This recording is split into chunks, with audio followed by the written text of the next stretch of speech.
Hello, and I know I have not been posting as much or as often as I want to, and as much as I know some of you want me to, but what can you do? I'm a busy guy. I got a life. Now, this is the day after I saw Spider-Man Brand New Day. I'm going to post this as soon as I'm done recording, as soon as I get this edited. I got the bucket, and right now I'm living every autistic 9-year-old's dream. Dino Nuggies, fries, Spider-Man. This was... I never thought this was a possibility growing up. This is awesome. Okay. Now, Brand New Day was an incredible movie. That's how I'm going to put it. Without any spoilers, it was an incredible movie. 9 out of 10. 8 out of 10 is probably the lowest I'd go. When I was watching the trailers, I was like, how is all of this going to fit into one movie? Don't even worry about it. If you were like, I don't know how that's going to fit in, I don't know if I want to, don't even worry about it. It's fucking awesome. High key, it's fucking awesome. And now here's your spoiler warning, because these are unscripted. The most I have is bullet points, and I like them to be unscripted. So I sometimes forget to say spoiler warning before I switch to spoilers. I'm going to start with general, but this is your spoiler warning. If you haven't seen the movie, make sure you see it, or you don't mind being spoiled before I start talking, because I don't want to spoil it for someone who doesn't want to hear about it. So, about everyone fitting. There's only one group of people that I don't think fits in this movie, and it's one of my, like, 3 critiques. Yeah, I think there's only 3 critiques that I genuinely have. I have a few questions about, like, what this means MCU-wise, but that's gonna be at the end of the review. The Hand doesn't really fit. Okay, so the Punisher is in the movie, Yelena's in the movie, Hulk is in the movie. We all know all of these things, right? And if you don't, I gave a spoiler warning, so it's not my fault. The Hand doesn't really fit. All of those characters, you can't really replace them, and the movie would still work, right? So I can't replace the Punisher. Movie does not work without the Punisher there. I couldn't really replace the Hulk. I mean, you kind of could, but it would be weird, and it would feel like, oh, they just didn't want to use the Hulk, right? So the Hulk should be there. Yelena makes sense why she is here, and it fits for the movie, and I don't think I could realistically replace her with many other people, like maybe 2 other people, but it's just to build an establishment to the wider MCU. The Hand. Mm-mm. Because, so, and I gave you a spoiler warning, so this is like the 3rd time I'm warning you about spoilers, because I am going to talk about what they are in this movie. So it's that scene where he's fighting the Hand that's in the trailers, that ends up just being, he fought them. That's part of the montage, right? That he fought the Hand, and now the Hand works for damage control, but they're good, and that's what you think throughout the entirety of the movie. And then when damage control is bad, it's revealed that they're bad. And the scene where he's fighting the Hand in what looks like a prison, that's just the damage control. The problem I have with this is that you can really replace those for genuinely anyone else. So, if you don't know, spoiler warning again, Sadie Sink is playing Jean Grey, and so that scene is Jean Grey controlling the Hand to fight him, which means it's Jean Grey fighting him using just the Hand's body. At least that's how I'm thinking about it. So you could just realistically replace those guys for damage control guards or people with villain technology, or just with the technology of the magic that the Hand had, because it's damage control, and that's kind of what they do. That's what happens in that fight scene. It's the Hand and damage control enemies. It could have just been damage control, which the whole movie was about damage control, so it would have fit. I just feel like the Hand is a little out of place. That's a little but positive. This movie feels like a comic book. Like I said, everything else fits. I can't really replace it. It feels like, so it's 2.5 hours, right? Every half hour feels like it's kind of every 30 minutes feels like it's a little bit of like a 1 issue. Obviously, it flows a little better than 5 1-issue stories, but it kind of feels like 5 1-issue stories where, oh, the Hulk shows up in issue 4, by the way. Yeah. And you just go, hell yeah. The Hulk is in my Spider-Man story. That's fucking awesome. And it feels like a comic book movie. Not just a movie about these characters, but a movie pulled from the comic books. Even though it is a it is an adaptation of Brand New Day in spirit. It kind of isn't. It doesn't follow like any of the same plot lines. It kind of does, but whatever. Um, MJ doesn't remember. That is also a good thing. I know everyone wanted MJ to remember. They get you with the bait and switch with Jean Grey. She pretends to be MJ, and MJ pretends to have MJ remember for Peter, and that was a crazy bait and switch in the theater. That was crazy. People going, "Oh my god, she remembers! Oh my god, it's Jean Grey!" It was fucking awesome. But I am so glad they didn't make her remember, and this does lead into a negative. My second critique. But I'm so glad they didn't make her remember. I think it's really good for her character. I think it's really, because it'd be really weird if he just went, "I'm Peter Parker," and she went, "Oh, you!" And then all the the consequences of No Way Home were just undone. That'd be really weird, and it seemed like Marvel just didn't like it, and so they wanted to roll it back. I'm glad that they didn't make him remember, but I'm really glad that they didn't make her remember, while also kind of implying that they're going to be friends again. That's really good. And then Ned. So he doesn't tell Ned until the very end of the movie. It's like the last scene of the movie. They shake hands. I don't know why I'm explaining it. You should have watched the movie if you're watching this part, but whatever. Shake hands, and then he slowly leans in and starts doing the handshake with him, and Ned goes, "Peter." I don't think he remembers. I think if he remembers, because they kind of leave it ambiguous, he could just be excited because he knows his name is Peter. He's met Peter multiple times throughout this movie. Never remembered him any of those times. He doesn't know who he is. They could either make it so, oh yeah, he just is excited to see Peter. Oh, Peter knows that handshake, just like when he's Spider-Man hanging out in the apartment. Ned is excited that Spider-Man knows all these things, that is excited to do these things with him and talk with him. So he could just be excited. He could remember him, which I think is bad, and it would be really weird to have a huge part of the movie dedicated around MJ doesn't know Peter. MJ says, "I don't love you" to Peter, and refers to the MJ that she was before No Way Home as a different person, because realistically, it's been 4 years. That is a different person. She has changed. She has evolved. She is not the same person. It'd be really weird for that to be a big part of the movie. And then they just, undo it when they tell... They just... Ned remembers, I guess, and that would just be really weird to me. I wouldn't like that. So my hope is that he's just excited, or maybe he put together, maybe in the apartment, and it doesn't show them doing this. At least I didn't see it. The handshake, it doesn't show them doing that, but maybe Spider-Man and Ned did that in the apartment, and he remembers, and he put two and two together that that's Spider-Man, right? So I think there's 3 options there, and I would hate if Ned remembered. Genuinely, because it would be really weird. Such a big part of this movie was MJ not knowing and not remembering, even when he tells her, even when she reads the letter that he wrote. And so to just undo that at the end of the movie by saying Ned remembers just by a handshake, even though being in the same room as Spider-Man, being in the same room as Peter Parker multiple times, none of that set him off. None of Peter Parker and Spider-Man interacting with him set him off, or even clued him in that he remembered him. It was the handshake. That'd be really weird, right? I wouldn't like that. It would be terrible for the character growth, right? And then on top of that, I think everything else in the movie was really good. The acting was incredible. Okay, genuinely so good. They made Punisher and Spider-Man a little more buddy-buddy than they are in the comics. They bicker and they talk, but it's clear that they actually care about each other, and I thought it was a good change.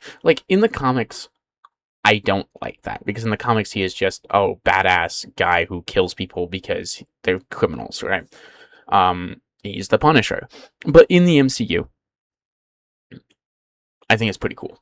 I thought it was pretty cool to see. I think it fit the theme of the movie and the message of the movie very well. My only complaint, I don't even know if it would be a complaint. It's weird. And I know it's for legal reasons. Spider-Man is not allowed to say bad words outside of PG-13. If it goes over PG-13, he's not allowed to say it. So he says frick in the movie. I thought it was funny. I would have just preferred them use a different word, but I mean, it worked. I mean, it didn't break the emotion. It was just after the movie, I went, "Did you just say frick?"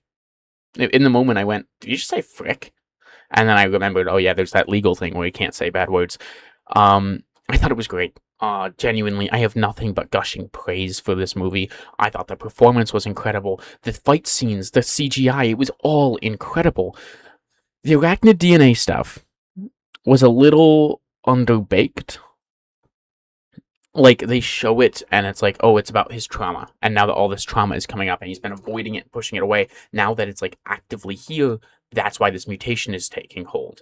And then they kind of give you a tease that it's because he's becoming an adult or entering the adult phase of his life. Because he should be around 21 ish, give or take, assuming he graduated high school at 18. It's 4 years later. He's around 21, 22. I don't know. They say that it's because he's becoming an adult. They say that it's because of the trauma. And then suddenly at the end of the movie, he takes off the inhibitor chip and he's able to just control it. It was a little underbaked. But it was really good. In the moment, I didn't realize it was underbaked. As a movie, I thought it was good. But because there's two ways you can enjoy a movie, right? As a food critic and as a guy eating with his girlfriend for dinner. I enjoy movies as a guy eating with his girlfriend for dinner. I think it was awesome. I was eating that shit up. I was eating that shit up, bro. Um, but like I said, I have a few things that I talked about, and then this last thing isn't really a critique for the movie because that was my third critique. It's just something for the MCU in general. It was kind of gray. Spider-Man really popped though. The city is more gray than anything, and I just wish, like, even when Hulk appeared, he wasn't bright green. He looks gray in the movie. Not because he's gray, just because the whole atmosphere is gray. But they really do make a good job of making the characters pop, and I think that's cool. This movie felt so much like a comic book, and just like the rest of the MCU, the colors were dull and gray. And it was kind of a disappointment, but not something I thought about in the movie, like while I'm watching it. You know, I still thought the movie was great, and it's a great experience. Yeah, that's pretty much it. Now I want to talk about the future, right? The future of the MCU. Because, like I said, Jean Grey is in this movie. By the way, Jean Grey is incredible. Sadie Sink's acting is incredible. The way that she is Jean Grey is phenomenal. I think it was a great way to include them. Now, back to what I was saying. She's obviously the X-Men. It kind of sets it up as the X gene is just now starting to, like, be put in and found out about. Because it's kind of set up as in they didn't know about these characters until they heard about them, and the Department of Damage Control came and got them. I don't know how to feel about that because part of me wishes that it was just like the X gene, or they said, "Oh, we're trying to replicate the X gene or something." And maybe because they were trying to replicate her telepathic abilities, not the X gene itself. So maybe it doesn't have anything to do with the X gene, and maybe it's just that she's a telepath. I don't know. I do know there's an X-Men reboot coming up, which, having her in this movie and not being one of the X-Men that we know, just leads me to believe again that Doomsday is going to bring back the X-Men we know for shock factor to go, wow, look, I know that character interacting with that other character. That other character I know. And then they're going to kill them all off so they can reboot them later. Not the most exciting for me personally, but I am holding my hopes out because I do want to be proven wrong. I want Doomsday to be good. Like, I fucking love Doom. He's my favorite villain of all time. And so I want him to be good. But anyways, that's a Doomsday thing. That's not this movie. Because I thought Jean Grey was incredible in this movie. And I thought what they did with her was incredible. And the world building that it set up was really good. Spider-Man will return in Secret Wars. It shows Spider-Man in the middle of space in Secret Wars. Well, it doesn't say Secret Wars specifically. It just says he will return, and I'm pretty sure we know it's Secret Wars. I'm pretty sure that's something we know. I'm pretty sure he doesn't appear in Doomsday, but he does in Secret Wars. I could be wrong, but I'm pretty sure that's what it is. My only problem with this, again,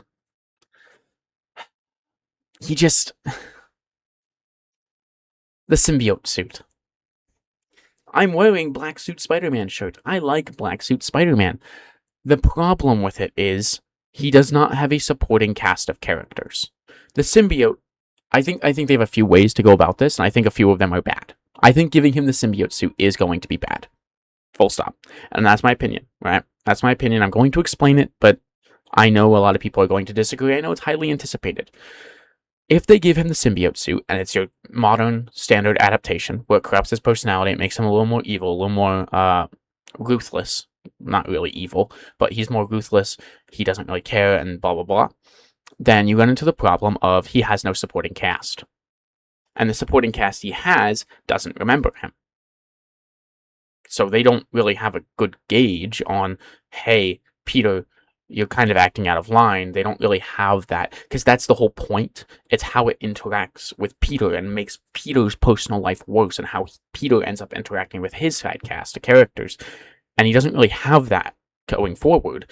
And even if they do become friends and they hang out all the time and they know he's Spider-Man, well, they know he's Spider-Man, so that's a little less of it, because typically it's the duality between Peter Parker and Spider-Man, and now not really, because he would have the symbiote suit.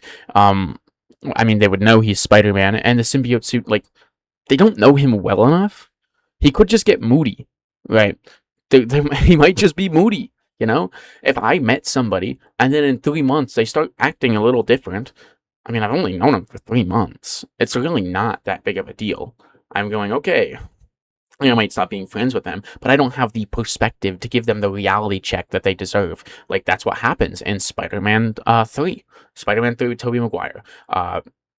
Spider-Man the Animated Series. Spectacular Spider-Man. Any good adaptation of the symbiote suit, he needs his supporting cast. It's important. Okay, so, well, the original comics, it didn't alter his personality at all. It just took his body out for joyrides because it liked being Spider-Man. Okay, well, we could do that one, but then people are going to be mad. Like, I think that's probably the best option, the best, most comic accurate, even though it'd be weird. I think that's the best option because, yeah, people won't like it, but it's going to be the best option we have. And then we have the problem after that of, well, nobody likes it.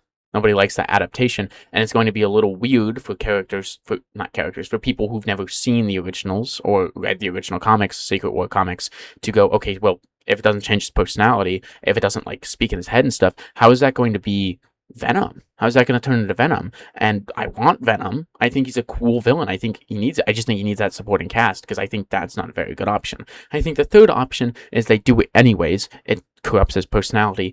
And even though I won't like it, nobody else will mind, because it is hype. It's cool. We want to have that. It's highly anticipated. And that's probably their best course of action for that, realistically speaking. Yeah. But that's pretty much it. Like, I want the symbiote suit, but I'm just kind of worried about the execution, especially with where Spider-Man is in his life. Even if they both, like, let's say they both remember him. They just get all the memories back, all the character development about the movie, not remembering him in this movie, gone. Like, they just said, fuck it, out the window. You remember him now. Which I think that'd be bad. I think that's bad. I think that would be bad if they did that. But, even if they did that, he's only got 2 characters in his supporting cast. I just don't know if that's... I guess, actually, that's enough. Because Spider-Man 3 only had MJ and Harry, which is essentially what we have in this movie. Never mind. That complaint's not valid. But that's pretty much it. If you've seen the movie, let me know. And yeah, again, I'm sorry I haven't been able to make videos. I really like doing this, but I just don't have the time right now, so I'm going to be doing it as much as I can. And then stick around if you like these. By the end of August, I should be able to start doing it again, and I'll have like 3 videos a week minimum, typically. Unless I have nothing to talk about, because it's really good for Marvel right now, which it hasn't been. Their comics are kind of... I'm just fortunate enough to read Doctor Strange and Fantastic Four, the few that have been good for the last, like, 10 years. The other comics are kind of... down the hill. Oh, Speaking of comics, I saw it on Wednesday, so this is the day after. I got Hell on Earth. I got the well, it's Queen in Black. It's sort of adapting the rival storyline with the symbiote thing, where Hela was symbiote, like essentially Avatar of Null. This is the cover, the comic cover. It's the cover for the cover. I got the blind bag because I love gambling, and I got the Peach Momoko artwork. Look that up. It's pretty cool. I like it. Doom Quest issue 3. There's only 4 of those, so next month I get the last one. And I got Marvel Zero because I missed it, and I like the Marvel Zero sometimes. I have no idea if that one's good, but I love Steve. Steve's the guy who runs the comic book shop back home when I live in this house. So I got it. I don't mind. That's pretty much it for me. See ya.